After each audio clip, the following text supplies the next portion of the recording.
nakikinig. Bilang isa po sa mga administrators dito sa compound ng Kingdom of Jesus Christ, I would like to add also my observation and my opinion, no? At i-air out din itong side namin dito sa Kingdom. Kayong mga nasa authority, umikot man kayo sa buong Pilipinas, wala kayong makikitang pinaka-peaceful ng community kundi ang Kingdom of Jesus Christ. Be peaceful kami. Itong compound na to, this is our inheritance na binigay sa amin ng Amang Makapangyarihan. Inalagaan namin ito. Lahat ng nakikita ninyo dito, bunga ito ng pag-iisip ng isang taong malinis ang puso at kaluluwa. Kasi hindi pwede maganda ang isang taong liko ang utak. Yan ay ang aming mahal na pastor. Itinuro sa amin ang kaayusan, itinuro sa amin ang kalinisan, itinuro sa amin ang kapayapaan, itinuro sa amin ang pag-ibig sa kapwa, lalo na sa inyong mga military men in uniform. Correct. Tama ka talaga. Kayo ang unang grupong itinanim ni pastor sa puso namin ang pagmamahal sa inyo dahil sabi ng aming pastor noon, kayo ang nag-lay down ng life ninyo para sa ating Pilipinas, sa kapayapaan. But what you're doing now is kabaliktaran. Baliktad. Overnight, gi-change ninyo ang impression namin sa inyo. Yes. You are no longer a protector of law and order, but you are now the one breaking law and order. Exactly. Kung mo, simbahan ito. Mapayapa kami namumuhay. Nakikita nyo ang sa loob nito. Noon, bukas kayo dito. Pusado. Pulis. Anong nakikita nyo? Kaayusan. Resulta yan ng disiplina namin dito sa loob ng kingdom na itunuro sa amin ng aming mahal na pastor. Bakit ganito ang resulta? Dahil dito, zero corruption. Wala kaming pansariling mga plano para sa aming mga buhay, kundi para sa lahat sa kaayusan ng aming community. Para lamang kami ay makakontribute ng kaayusan sa Pilipinas na itong magulo. Tingnan nyo, sa karsada pa lang ninyo, hindi kayo makaproduce ng 1 kilometrong karsada kung wala kayong milyon. Dito makaproduce kami ng karsadang maayos at komunidad na maayos. Kunti lang ang budget. Yes. Yun lang masasabi ko. Nasaan ang law and order? Nasaan yung sound mind ninyo? Nasaan ang sense of righteous judgment ninyo? Wala. Mga general kayo. Ang babright ninyo. Bakit hindi kayo nang marunong tumingin? Bright ng sa kalukuhan. Tama at hindi tama. At tapos, pupunta kayo dito. Aakyat kayo sa mga pader at sa kung sa ano-ano pa man namin. Magpapalipad kayo ng mga drone kung ano-ano pa dyan gagawin ninyo. Bright sa pang-abuso. Bakit hindi nyo ilagay sa ayos ang lahat? Mag-usap tayo. Correct. Hindi gano'n na para kayo mga nasa 15th century pa namumuhay. Tingnan nyo yung mga gawa ninyo. Gawa ba yan ng moderno? Maayos na mga law enforcer?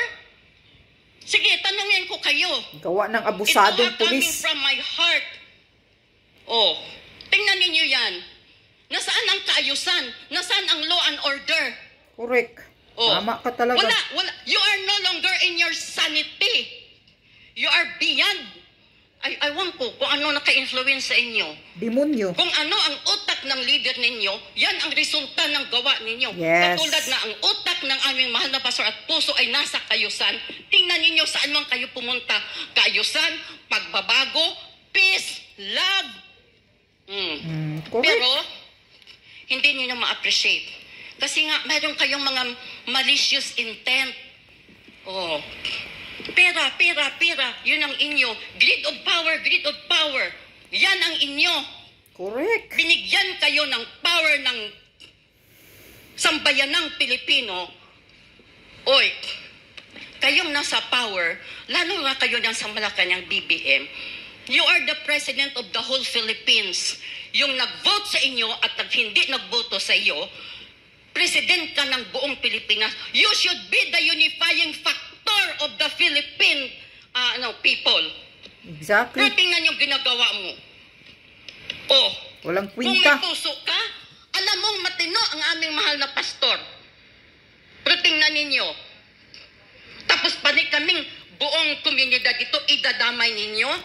Oh, we are living here peacefully. Namumuhay kami ng makatarungan. Hindi kami prostitute, hindi kami bangag. Walang tinuladang shabu dito. Tapos ganyan ang gagawin ninyo. Then you are the most unrighteous authority in the whole Philippines. Exactly. Oh, kaya naman, sasagot kanya, sorry ma'am, sinunod lang namin ang utos sa amin. Bakit? You are no longer in your sound mind? You generals and officers? Tapos, kung ano-ano pang ipaparinig niyo dyan sa amin? Pasalamat kayo, binago ng aming mahal na pastor ang puso namin. So ito ang warning namin sa inyo. Do not produce rebels out of us because matino ang utak namin. So, yun lang ang akin. Oh, isa pa, baka nainggit kayo sa na-produce namin. Correct. Oh, because you have green-eyed, full of jealousy. Correct. Oh, bakit hindi na kami gawing pilot project ninyo? Magtanong kayo, Kingdom of Jesus Christ, bakit ganito ang produce ninyo? Bakit ganyan-ganyan? Oh, hindi sana tuturuan namin kayo, dito zero corruption. Ang corrupt dito, tinatalsik. Oh, hindi minamahal, tinatalsik kung ayaw niyang magbago. Ganon. Oh, tingnan niyo yan. Oh, kukunti ang budget namin. Pati niya no, nakaproduce kami ng ganyan. Hindi ba yun naisip? Thousands kami, labor force parang libre na. Kaya itong lugar na ito, talagang bubuhosan namin ang aming buhay at dugo.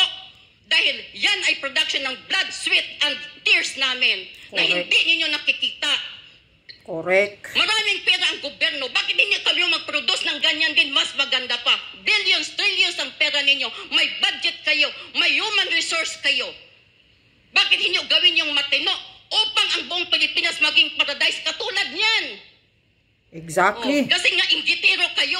Your heart is full of greed and jealousy. Yun. Kaya wala na kayo sa inyong katinuan. Yun lang ang sa aking part. Gusto nilang agawin Ang kasi... sentimentong ito ay hindi lang ating sentimento ito. I'm sure this is the sentiment of all the kingdom citizens that you have offended. Yes. Tandaan ninyo, ang itinuro sa amin ay mga salita ng Diyos. Pasalamat kayo, binago kami ni Pastor. Kahit ano mangyari, ang turo sa amin, love your enemy. Mahirap yun na law ng Panginoon, kahit ako nagtanong ako sa Ama. But we have to use our faith. Because we believe, all you, kayong mga walang Diyos sa puso ninyo, pakinggan ninyo ito. Mas masakit ang judgment mula sa langit.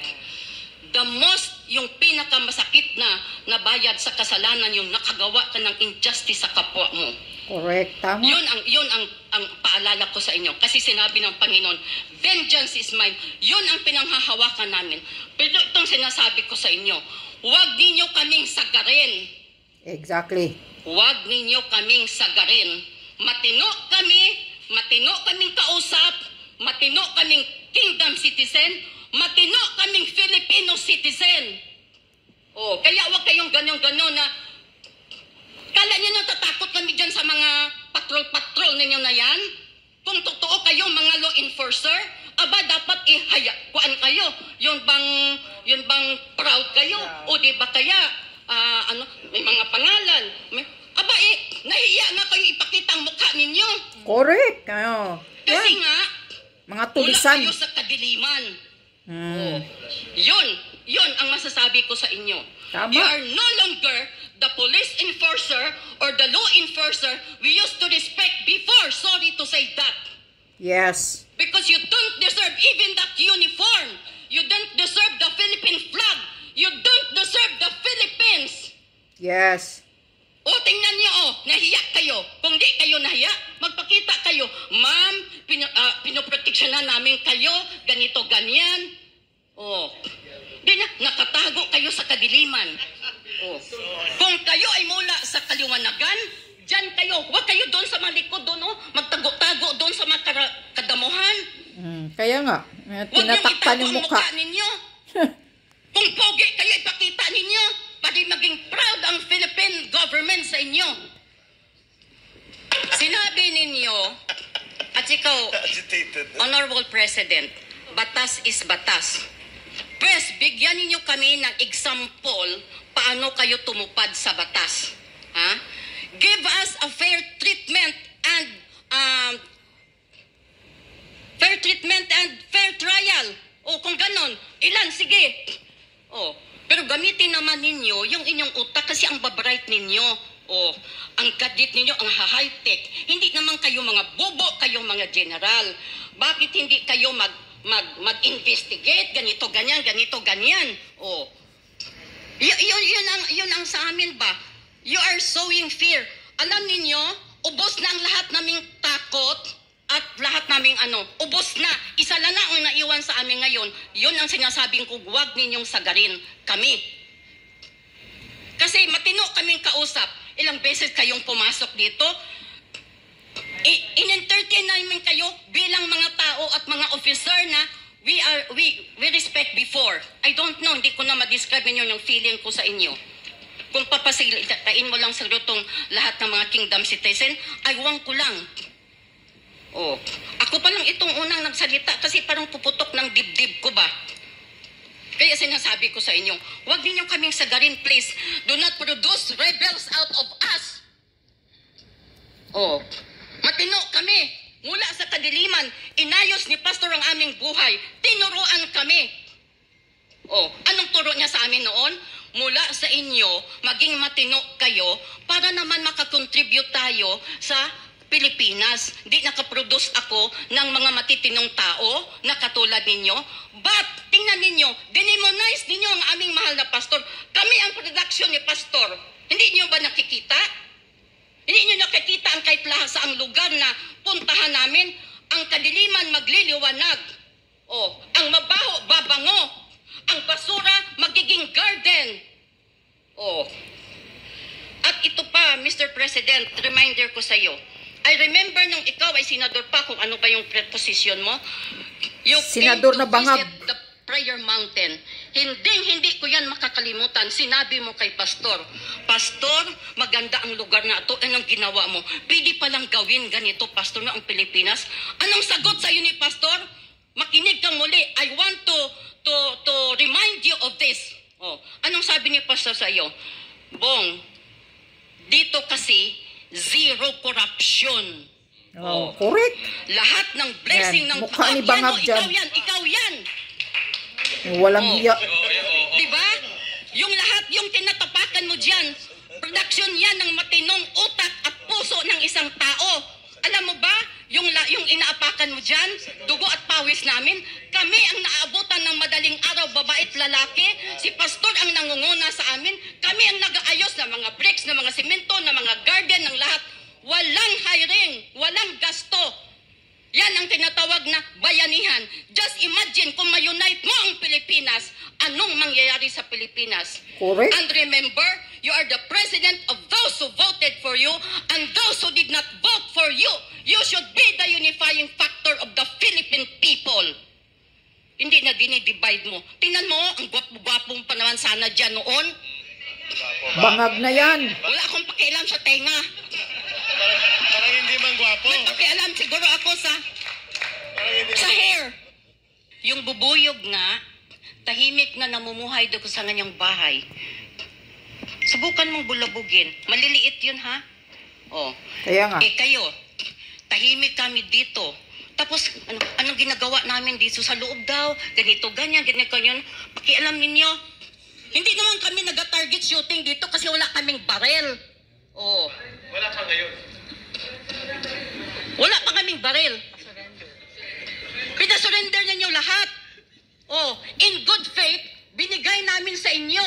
Ngayon, alam na namin ang purpose ninyo. Oh, correct. alam ninyo, may baril kami at wala. Hindi kami takot mamatay. Kayo takot kayo mamatay. Bakit? Mayroon kayong pamilya, mayroon kayong anak, mayroon kayong asawa. Bakit takot kayo mamatay? Tingnan ninyo, oh. Oh, ang lalaki ninyong mga lalaki kayo, naka-bulletproof, may bandolier, ganito, ganyan, may basukan, may ano. Aba, ididuwag kayo, alam ninyong walang baril dito sa loob. Oh, interesado kayo sa bounty na 10 million. Ayan. O, sino ang author ng 10 million na yan? Sige, kayo, kung pera ang hanap ninyo, hanapin ninyo sino ang punuan itong 10 million nito, gawin namin 20 million, dalhin ninyo dito, sino ang author ng 10 million na yan? Aday, kung matapang kayo, punta kayo doon. Oh, tingnan mo yung mga utak ninyong mga liko. Kung righteous ang utak ninyo, hindi kayo ganon, mahiya kayo. Correct. Wala na nga mga hiya eh. Sagarin yung sabi ko sa inyo ba, huwag niyo kaming sagarin. We will become a trophy for the shame of the PNP to the whole world. Oh, makuha man ninyo kami dito, marami pang darating, sabihin ko sa inyo. Marami pang bungangang masubra pa sa akin. Oo, totoo yan. Dito, mga babae dito matapang. Hindi kami takot mamatay. Kayo takot. Tingnan nyo yan, tatago-tago kayo sa mukha ninyo. Kung matino kayo, hindi kayo ganon. Kung noon, pag may police dyan, mga ano, we are happy. We are secured. Kasi nakikita, in fact, kung matandaan ninyo kayo, mga police kayo, isa pa akong naghatid ng pagkain dyan sa inyo. Kasi akala ko matino kayo. Naaawa ako na sa init kayo, nasa ano kayo, kaya nag-order ako niyan doon sa McDo. Ay, ilan kayo? Ay, 11 kami, ma'am. Sus, sana nilason nyo. Sus. Nilagyan yung lason. Binuhos ko sa mukha ninyo ang kape. Correct. Buhos yung You kape. don't deserve to be respected. Exactly. Pero lang doon sa mga natitino, ha? Alam ko marami pang mga matitino dyan sa inyo na naiwan. Pero kayong matino, kayo ang manindigan. Otherwise, katulad din nila kayo. Parehas-parehas lang Ano yan. nangyari sa Pilipinas kung ganito? Hala, gira lang tayo ng gira tayo. Tingnan mo yung baha. First time in the history of the Philippines, may bahang ganyan. Karma Anong nga ginawa eh. ninyo? Sinumpa nga eh, si Marcos Jr. Anong ginawa ninyo? Tingnan nyo yung mga krasada natin. Pero, yung mga ano ninyo, yung mga declaration ninyo, Salita lang. Papalakpakan din na kayo ng kapwa, din ninyong korap. Huwag kayong magpolitiko kung ang inyong gagawin ninyong livelihood project ang government. Yun nga ang gusto eh. Kami ba dito ang akusahan ninyo na saan namin kinukuha ang pera, ganito, ganyan, mga ano daw, mga unquestionable, ano. Hoy, kayong taga-Philippine government, tusukan ng Philippine flag ang bahay ninyo, Republic of the Philippines ang may-ari niyan. Yes. From senador to congressman to mayor, up to councilor, corruption is up to the core. Yes. Tapos kami dito ang akusahan ninyo, kung makaakusa kayo kay pastor, parang siya na ang pinakamasamang tao sa buong mundo. May kasabihan tayo, if you want to look clean, stain others. Yan ang ginagawa ninyo kay pastor. Exactly. Harapin nga ninyo yung mga kaputikan ninyo. We've been with this man for nearly 40 years. Kung masama ang ginagawa niya, ako ang unang magrebilde. Kasama yung mga babae dito. Kung ano-ano yung mga inaakusan ninyo, hindi yan ang akala ninyo, you're not interested with what is righteous or not. You're interested with the money. Kasi ang mukha ninyo, mukhang pera. Yes. Yes, tama. Tama ka talaga, Chief Executive Officer, Sister Nilida. Lahat ng sinasabi mo, I fully agree with you. Ganyan. Ang gobyernong ito ay nainggit sa ala palasyo ng Kingdom of Jesus Christ ni Pastor Kibuloy na galing sa pawis ninyo, galing sa trabaho ninyo. Yan, inggit ang bangag. Yun nga ang sinasabi ni Maharlika eh. Pinasabog na ni Maharlika yan eh. Na kukunin daw. Yun ang info. Even yung ministry ng Kingdom of Jesus Christ, nagsasalita na rin eh. Naririnig na rin daw niya. Na kukunin daw ng gobyerno. Ang kapal naman ng mukha na kukunin ng gobyerno. Nagbabayad ng tax ang Kingdom of Jesus Christ. Tapos lahat yan, pinapaganda galing sa pawis ng mga membro. At ikaw, Marcos Jr., tandaan mo, nananalo ka. Dahil I'm sure itong buong Kingdom of Jesus Christ member ay bumuto sa iyong bangag ka. Tapos ganito ang sinukli mo sa kanila. Walang hiya ka talaga. At kayo mga kapulisan, tigilan nyo na po ang Kingdom of Jesus Christ sa mga ganitong harassment ninyo. Harassment ang tawag niyan eh. Dahil pananakot nyo sa kanila, aligid kayo dyan sa mga madidilim. Tama sinasabi ni Chip dyan, tong babae, si sister. Kung proud kayong pulis, ba't kayo nagtatakip ng mukha nyo? Ba't din ninyo pinapalabas nilabas yung pangalan ninyo? Ba't kayo nagtatago sa madilim? Ba't hindi kayo nagpapakita kung proud kayo sa sarili ninyong pulis kayo? Pulis ba talaga kayo o mga terorista kayo na hinahire ng gobyernong ito? Yan ang tanong ko.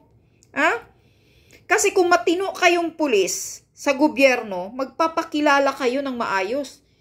Ipapakita niyo yung name tag ninyo, ipapakita niyo yung mukha ninyo, ba't kayo takot? Ano ang plano ninyo?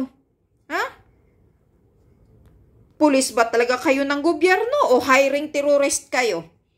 Kaya di kayo nagpakilala. Tapos tanungin kayo ng mga member of Kingdom of Jesus Christ, hindi kayo magpakilala, ayaw niyong magsasalita kung sinong nag-utos. Iyan ba? Ang batas, Marcos Jr., na sinusunod mo? Ikaw, Abalos. Sino bang nag-utos nito? Ikaw, Abalos, o ikaw si Marbil? Alam niyo mga pulis, kayo mga chief PNP, mga pulis na andyan na nag-aligid-aligid sa Kingdom of Jesus Christ. Tigilan nyo na po yung ginagawa nyong ganito. Dahil sa totoo lang, nakakawala na kayo ng respeto. Hindi lang ang Kingdom of Jesus Christ ang mawala ng respeto sa inyo, kundi ang lahat ng taong bayan ang nawawala na ng respeto sa ginagawa nyong pang-aabuso. Abuso na ang tawag dyan. Hindi na yan batas ang sinusunod ninyo. Kaya kung ganyan kayo, dapat may mission order kayo. Ano bang inaaligid-aligidan ninyo dyan sa Kingdom of Jesus Christ? Na peaceful naman dyan. Wala namang riot, wala namang gulo. Ano bang tinatago-tago ninyo sa dilim dyan? Na para kayong mga tulisan. Para kayong mga kidnapper, yung mga mukha ninyong nakatakip. Yan ba ang totoong pulis ng gobyerno? Na nagtatago sa dilim, nagtinatakpan ang mukha? Tama itong sinasabi ni Sister Nilida. Baka interesado kayo sa bounty na 10 million. Kaya talagang gusto ninyong inaano ninyo dyan. Ang akala ninyo, andyan si Pastor Kibuloy. Walang baliw na may bounty na 10 million, na magtatago dyan lang din sa Kingdom of Jesus Christ. Yan ang tandaan ninyo kung mga matatalino kayong pulis. Tigilan nyo na po yung ganyang panghaharas. Walang epekto yan, kundi nagbibigay kayo ng galit sa lahat ng taong bayan. Ang akala ninyo, Kingdom of Jesus Christ lang ang inaabuso ninyong ganito, hinaharas ninyo? Hindi. Lahat ng taong bayan gigil sa inyo, kahit nga ako nakikita ko itong mga balita na to, nakakapanggigil at nakakapanggalit kayo, nagbibigay kayo ng galit Lahat ng taong bayan galit at sinisira nyo lang ang pangalan ninyong mga kapulisan, ang hanay ninyo. Lalo nyong pinapagalit ang taong bayan, lalong nawala ng respeto sa inyo mga kapulisan, at yung mga matitino na dadamay sa ginagawa ng mga ganitong pulis na mga abusado. Ano pa bang tawag sa inyo dito? Kundi mga abusadong demonyo kayo Sumusunod lang kayo sa utos, tinatanong kayo, pasensya na, sumusunod lang sa utos. Sino bang nag-utos sa inyo? Ba't ayaw niyong sabihin? At kung totoo kayo talaga, alam niyo mga pulis kayo, ang mandato niyo is to protect the people first. Bakit sumusunod kayo sa utos? Sana ang protektahan niyo ang taong bayan. Sumusunod kayo sa utos kahit mali? Kundi ba talagang sumusunod kayo dahil may bayad kayo? Siguro may bayad kayo galing sa gobyerno. More than the 10 million, siguro may ibang bayad pa kayo. Kaya talaga trying hard kayo, 24 hours, andyan nakaaligid-aligid sa Kingdom of Jesus Christ. Yun ba yun? Magkano? Magkano ba ang bayad sa inyo? Sa pag-aaligid-aligid ninyo dyan? Bakit ganyan ang ginagawa ninyo? Panghaharas na yan. Sinasabihan na kayo ng mga ministry na huwag kayo dyan palapit-lapit dahil yung nangyayari noong June 10 na Day of Infamy, marami na ang natruma pag nakakita sa inyo mga pulis. Marami ng mga kabataan na natruma, nagkasakit, hindi makatulog, nagkaroon na ng nervous breakdown dahil sa inyo. Tapos ngayon, hindi nyo pa 24 hours, hindi nyo pa titigilan sa kaaligid-aligid dyan sa mga madidilim. Magkano ba ang bayad ng gobyerno sa inyo? Kasi trying hard kayo eh. Huwag nyo namang abusuhin. Hindi bubo ang taong bayan na mag-iisip ng ganyan. Siguro ito may mga bayad. Siguro ito, baka more than pa sa 10 million ang bayad ng mga ito sa pulis. Kaya trying hard na hindi tumigil sa pang-disturbo sa Kingdom of Jesus Christ. Yun ba yun? Tanungin ko kayo. Nagtatanong ako. Kasi hindi lang naman yung mga taga-Kingdom of Jesus Christ ang gigil sa inyo eh. Marami nang gigil sa inyo na taong bayan, mga pulis, sa ginagawa ninyong pag-aabuso nyo sa Kingdom of Jesus Christ. Hindi na yan makatao. Hindi na kayo sumusunod sa batas. Sumusunod kayo sa mga magnanakaw na gobyernong ito, walang hiyang Marcos Jr. na to. Naiinggit sa palasyo ng Kingdom of Jesus Christ. Kaya siguro talagang didisturbuhin kayo ang Kingdom of Jesus Christ, guguluhin para siguro magsilayasan kayo mga member dyan at iiwanin nyo ang palasyo na Kingdom of Jesus Christ. Tapos ayan na, take over na ng pilit ng gobyerno. Baka yan ang plano. Baka lang Kasi ano pa bang iisipin namin sa ganitong panggugulo ng mga kapulisan dyan? Wala ka nang maiisip pa eh. Ano bang purpose? Tatanungin kung sinong nag-utos, bakit kayo nandyan? Walang maisagot ng mga kapulisan. Ano kayo, mga mangmang, mga tanga, mga bubo? Sumusunod sa utos ng demonyo? Kung ano pa bang iisipin namin? Baka may bayad kayo. Kaya trying hard kayo dyan, 24 hours, aligid-aligid na hindi humihinto sa panghaharas sa Kingdom of Jesus Christ. Diba? Ganon ang mapasok sa isipan namin. Magkano ang binayad ng gobyerno sa inyong mga kapulisan? Bakit ganyan kayo? Bakit? Ano pa bang iisipin namin sa ginagawa ninyo? Pero titigilan nyo na yan. Wala kayong makukuhang maayos dyan. Kundi galit ng buong Pilipino at nakakawala ng respeto na sa inyo mga kapulisan. Ang paningin ng karamihang ay sasabihin ko sa inyo, 70% ng mga Pilipino ang tingin sa inyo mga kapulisan ay mga demonyo kayong mga abusado ngayon sa panahon ni Marcos Jr. Mga abusado kayo. Tingnan nyo lang yung mga kaso ninyo ngayon, rape, killing, kidnap for ransom, puro kapulisan. May magtitiwala pa ba sa inyo, mga kapulisan? Nakakasira kayo. Kayo mismo ang sumira ng dignidad, ng background ninyo, mga kapulisan, sa ginagawa ninyong ganito sa Kingdom of Jesus Christ. Hindi nyo masisi ang taong bayan kung galit na galit sa inyo. Kaya ang sinasabi itong si Sister Nelida, isa lang ang sinasabi niya, wag nyo silang sagarin. Baka sinasagad nyo na sila. Ang akala ninyo, kayo lang bang marunong mangharas? Baka may plano din silang kayo ang mahaharas. Baka mag-hired sila ng mga rebelde. Ipabomba kayo dyan. Diba? Posible, kasi wag nyo silang sagarin. Nakakagalit nakapanggigil na kayo Tingnan araw-araw, ganun ginagawa nyo sa Kingdom of Jesus Christ. Marami ng traumatic na mga kabataan. Ano kayo, mga walang hiya? Kapal ng mumukha ninyo. May mga pamilya kayo, mga anak kayo. Kung gaganyanin yan sa pamilya ninyo, sa pamamahay ninyo, matuwa ba kayo? Masaya ba kayo? Nakakawalan kayo ng respeto Nakapanggigil kayo Kapal ng mukha ninyo, mga abusado kayo. Mga walang hiya kayo. Tama, yung mga member ng Kingdom of Jesus Christ na tinatawag kayong pulis na terorista. Di kayo mga pulis. Mga terorista kayo kasi tinatago ninyong nimtag ninyo. Tinatago ninyong mukha ninyo. Nakatago kayo sa dilim. Iyan ba ang totoong pulis? Magpakita kayo, magpakilala kayo. Anong ginagawa ninyo? May balak kayo.